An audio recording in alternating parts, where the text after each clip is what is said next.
Hey guys, and welcome to another episode. So I'm sorry I've kind of been on hiatus lately. I've been trying to get a bunch of work done with my house so that I can go back to making videos on my cars. But now that all the work's done on the house, I'm gonna start working on my cars again, which kind of brings me to why I'm aimlessly walking down the street right now. So I live in a condo and I only have 2 garage spots. So I park most of my cars on the street, and whenever one of my cars is broken, I park it kind of far away, just so it's in a better location where it's further off of the street. But I guess that brings me to why I'm making this video. My Mark IV that is my daily driver, my Mark IV TDI Jet Wagon, has a wheel bearing that's going out on it. So it's got to the point where I have like a 90-mile commute a day, or it's gotten too loud that I just feel bad putting it through that. So I've been driving my other cars, and I parked this one, but while I do the wheel bearing, I'm going to do a whole bunch of other stuff to the car, which I'll talk about later on. Also, I'm going to give an update of what's going on with my Saab 9.5, and then also my my new Alltrack.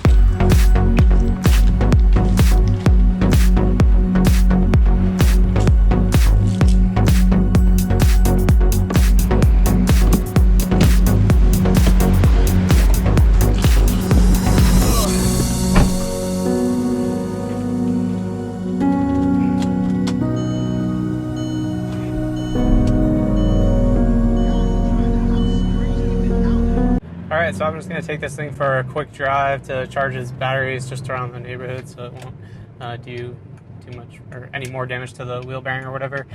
So yeah, I think it's the front driver's side, just based on when it's loaded and unloaded. I said driver's side, I meant passenger side. I think it's that one, but anyways, I'm going to do the front 2 wheel bearings, and then while I'm in there's a bunch of other maintenance I'm going to do. So I got some H&R coilovers or coil springs, and then some Bilstein. I just actually went with the touring dampers just because this is my daily driver. I've had the Bilstein Sports before and I absolutely love them, but they're kind of significantly more expensive. Wow, the sun is really badly in my eyes right now. So the H&R springs, Bilstein coilovers, the 2 front new wheel bearings. I'm also going to do new R32 TT bushings on the control arms. I got some new polyurethane strut tower mounts, new bearings for the strut tower, some R32 bushings. Trying to think of other stuff I got. New tie rod ends, new ball joints, just kind of stuff you do while you're in there, I guess, or you pretty much have to take all that apart to get to the wheel bearings anyway. So I'm not sure. I know the life of the shocks, and I don't think any of the other stuff. The bushings I've been done because those are upgraded to the TT ones. The shocks were done at about like 160,000 miles, and the car has 230 on them now, so they probably don't have much more life in them. And I like the Bilstein ones, so it'll be probably a little bit of upgrade because I think it has sacks in it right now. I'm not 100% sure. But anyways, I'm going to do all that maintenance, and then while I have it up on my new quick jacks that I actually just bought, I'm just going to inspect it and see if it needs subframe mounts, motor mounts, stuff like that. Eventually I plan to get new VX tuning, like glass headlights, because these ones are yellow and past the point where I think I could even correct them with the lens correction kits or whatever. So I'm going to get glass headlight lenses, and then in the interior, the headliners sagging, and there's a bunch of trim pieces that are all worn out like most old Volkswagens are. So I'm going to update some of the trim pieces.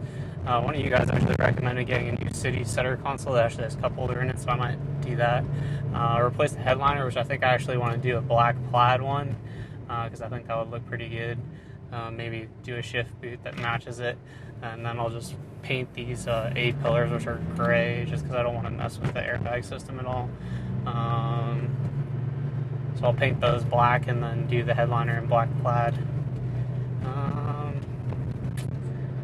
I think that's it. I'll do a good detail on the car too, and then I don't really like crazy modifying my car. I kind of like them to look stock and clean, so that's probably all I'm going to do with this, and hopefully it will be a good, reliable daily driver for me for a long time to come.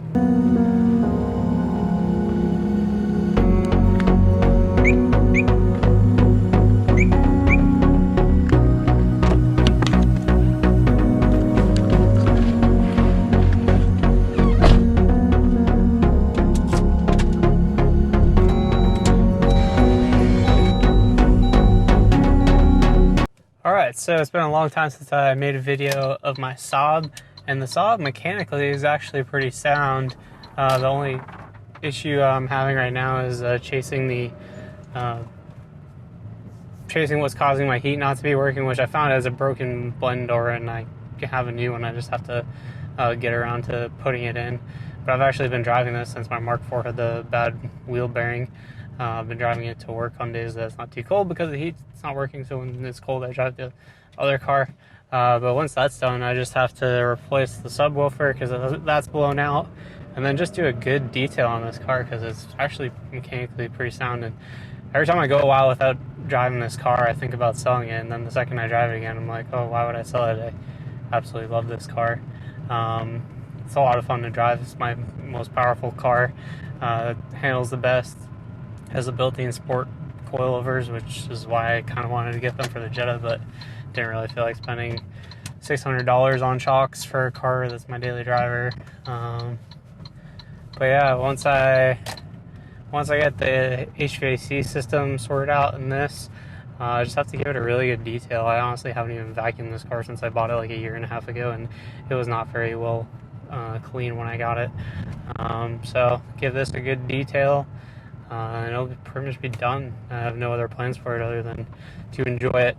I did actually remember one more thing that I plan to do to the Mark IV as I was walking between cars, and I got a new set of CV axles for the Mark IV, because when I do like hard turning in a parking lot on that, there's like some pops and bangs, so I think it's the CV axles or the tie rod ends.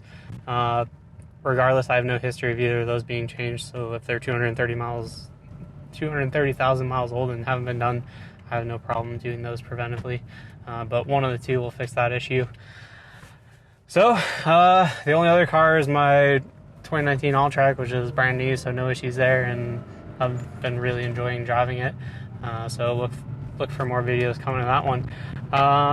So thank you guys for watching. It's been a wagon update and everything wrong and plans for my Mark IV, and then I guess also what I have left on this car.